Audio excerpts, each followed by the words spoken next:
Imagine a world where water touching your skin is considered a sin against the heavens, where the shirt on your back will never be washed, not once in your entire lifetime, where the smell of human bodies, fermented mare's milk, and animal fat creates an atmosphere so thick you can taste it with every breath.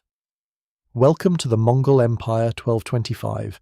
You're standing on the largest continuous land empire humanity will ever create, and you absolutely reek. The air here doesn't smell like anything you've encountered. It's not just unpleasant, it's alien. A mixture of wood smoke, curing leather, rancid butter, and the collective body odour of thousands of people who believe bathing will anger the spirits and bring catastrophic misfortune upon their entire clan. You're about to discover why the most powerful military force on Earth feared water more than enemy arrows. How long would you last without ever bathing? Comment below, and subscribe for more historical realities nobody tells you about. You wake up inside a felt-covered dome called a gyre. The temperature outside is 15 degrees below zero, but inside, the dung fire keeps you barely warm enough to survive. Your breath creates white clouds that hang in the stale air.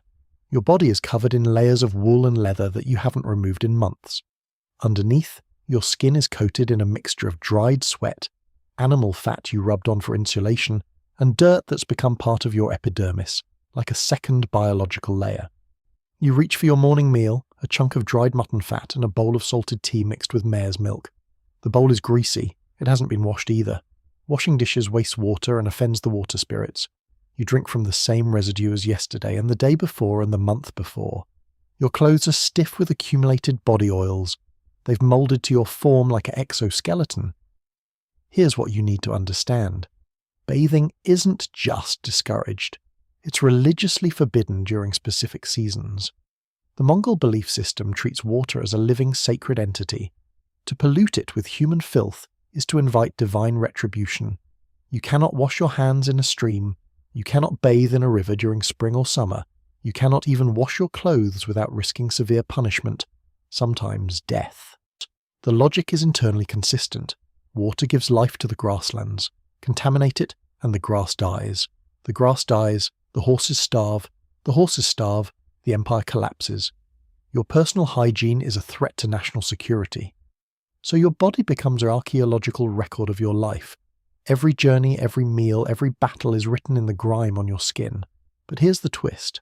Not all Mongols smell the same. Your odour is a social statement. If you're a common herder, you smell like sheep lanolin, horse sweat, and smoke.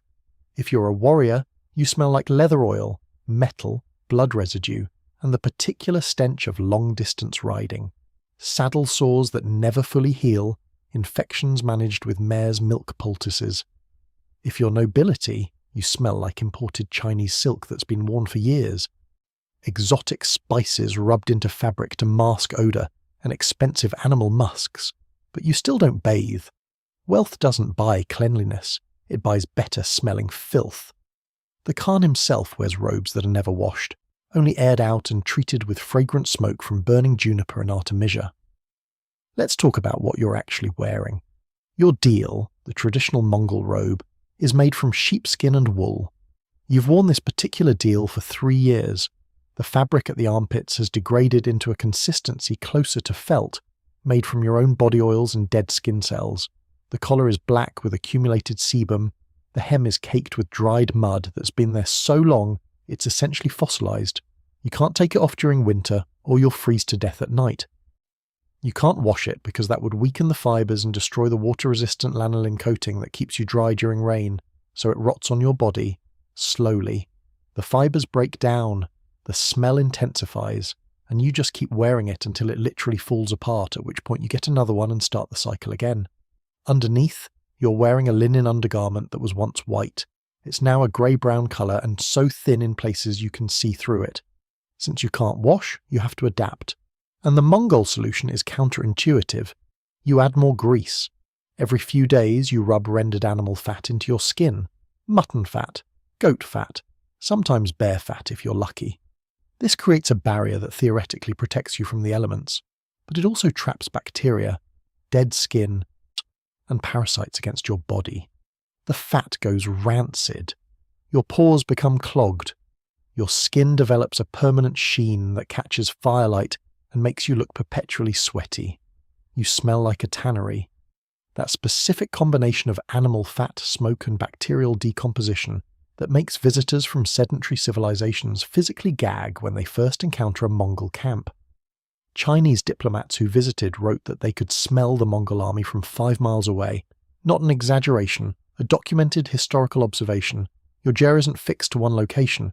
The entire camp, thousands of felt structures, moves with the seasons, following grass and water for the herds. This means infrastructure is impossible. There are no bathhouses, no aqueducts, no sewage systems, no permanent wells. Waste management is simple. You walk away from camp and defecate in the grass. The dung beetles and weather handle the rest. Urine is sometimes collected. It's used for cleaning leather and as a primitive antiseptic for wounds. The ground inside your gyre is covered with felt mats that are never cleaned, just beaten occasionally to dislodge the worst of the debris.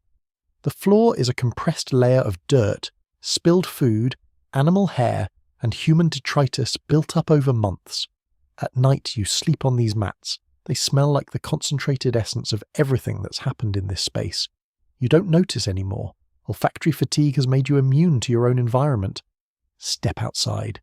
The camp stretches across the grassland. Hundreds of gyres arranged in clan clusters. Smoke rises from every smoke hole. The air is thick with it. Between the structures, children are playing in dirt that's mixed with animal urine and decomposed dung. Horses are everywhere, thousands of them, and with them comes a constant background smell of horse sweat, manure, and the distinctive odour of fermenting mare's milk in leather bags. The dogs that guard the camp are matted with filth. They've never been bathed either. They smell like decay and raw meat. You hear the constant sounds. Horses snorting, sheep bleating, the rhythmic pounding of women processing leather, the scrape of men sharpening weapons on stone. Everything here is alive, moving, temporary. Nothing is wasted. A broken pot becomes a scoop. A worn-out saddle becomes material for new straps. And your body becomes an ecosystem for organisms you'll never see. Here's what's actually living on you right now. Body lice in your hair and clothes feeding on your blood dozens of times per day. Fleas that jump between you and the animals, possibly pinworms from contaminated food, maybe a tapeworm segment working its way through your intestines. This isn't exceptional, this is normal. Every single person in this camp carries parasites. There are biological tax you pay for existing in this environment. The lice are the worst. You can feel them moving, especially at night when your body heat increases under the furs. You've learned to crack them between your thumbnails, satisfying pop. But for everyone you kill, 20 remain. The itching is constant. You have scabs on your scalp from scratching. Some have become infected. You treated them with mare's milk and a paste made from sheep dung ash. It didn't help much, but it's what you have. The parasites drain your energy. You're constantly slightly anemic, slightly fatigued. Your immune system is in a permanent state of low-level activation, fighting infections your body considers normal background noise. When someone gets sick, and people get sick constantly, treatment is primitive but logical within its own framework. Fever? You're wrapped in more furs to sweat it out, which sometimes works for viral infections but often just dehydrates you further. Wound infection? Mare's milk is applied, sometimes fermented mare's milk, airag, which contains alcohol and lactic acid bacteria that actually do have antibacterial properties. Accidentally brilliant. Skin disease? Boiled sheep fat mixed with herbs. The herbs vary by clan knowledge. Some use artemisia, some use wild onion. Some use substances that have no medical value whatsoever. Broken bone? It's set with wooden splints and leather straps. If it heals wrong, you're crippled. If it gets infected, you die. There's no in-between. And through all of this, you never ever bathe the affected area. That would make it worse. That would anger the spirits. That would guarantee death. Winter on the steppe is a survival test. Temperature drops to 40 below. The wind cuts through, felt like it's paper. Now your lack of washing becomes truly dangerous. The layer of dirt and oil on your skin actually provides insulation, but it also creates cold spots where the grime is thickest. These spots don't warm up properly. You develop chilblains, then frostbite at the extremities. Your unwashed clothes become rigid with frost. The accumulated sweat in the fabric freezes, creating sharp ice crystals against your skin. You develop sores that can't heal because you can't remove the clothing causing them. Food becomes scarce. You're eating mostly dried meat and milk products. Your gums bleed from scurvy. Your teeth loosen. You develop a persistent cough from the smoke in your jaw that never fully clears. The mortality rate for children spikes. For the elderly, winter is often final. You watch people die in their sleep, simply too depleted to continue fighting the cold, the parasites, the infections, the grinding energy cost of existence in this environment. And yet, you survive. Most of you survive. Because here's the reality that sedentary civilizations didn't understand. Your body adapted. Your immune system, under constant assault from parasites and bacteria, became incredibly robust. You developed antibodies to diseases that would kill a Chinese merchant in days. Your skin thickened. Your metabolism adjusted to extract maximum nutrition from minimal food. You could ride for days on nothing but dried meat and airag. You could sleep in snow. You could fight a battle in the morning and ride 80 miles by nightfall. The very conditions that seem unbearable to outsiders forged the most effective military force of the medieval world. You weren't weak despite your lack of hygiene. You were resilient because of what you'd survived. Look closer at what the Mongols actually built, a mobile civilization that could sustain millions of people without cities, without agriculture, without infrastructure. Your jaw can be assembled in 2 hours and disassembled in 1. It withstands winds that would destroy wooden structures. The felt is water-resistant, insulating, and repairable with materials you can produce yourself. Your diet, fermented milk, dried meat, blood sausage, provides complete nutrition and doesn't spoil. You've engineered food preservation without refrigeration. Your clothes, unwashed as they are, last for years in conditions that would destroy modern fabrics in months. The lanolin and body oils actually extend their functional life. You've built an empire without sanitation infrastructure, and it worked. Not comfortably, not pleasantly, but it worked across the largest land area any empire would ever control, but it cost you. Life expectancy was perhaps 35 years. Infant mortality was catastrophic. Every woman you know has lost at least one child. Most have lost several. Chronic pain was universal. By age 40, if you lived that long, you had arthritis from sleeping on cold ground, dental abscesses from a rough diet, scarring from injuries that healed poorly, and probably permanent damage to your respiratory system from smoke inhalation. You lived with discomfort so constant it became invisible. Pain was the baseline. Absence of pain would have felt strange, and yet you raised children. You told stories. You sang songs. You loved. You created art. Intricate metalwork. Beautiful textiles.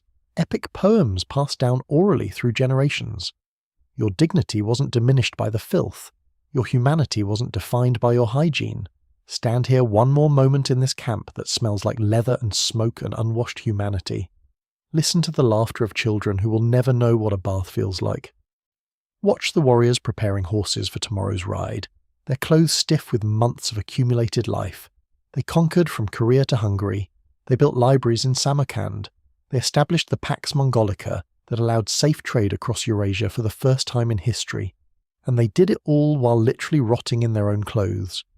Your comfort, your daily shower, your washing machine, your antibiotics, exists because of technologies and knowledge built over centuries. They had none of that. They had felt, horses, fermented milk, and an unbreakable will to survive in conditions that would destroy modern humans in weeks. That smell you can't tolerate, that hygiene practice you find horrifying, that was the price of building an empire that changed the world. You wouldn't survive a month in the Mongol Empire. But perhaps the more important question is, could they have built what they built if they'd spent their time bathing? Hit like if this changed how you see comfort. Subscribe and comment which brutal civilization you want to see next.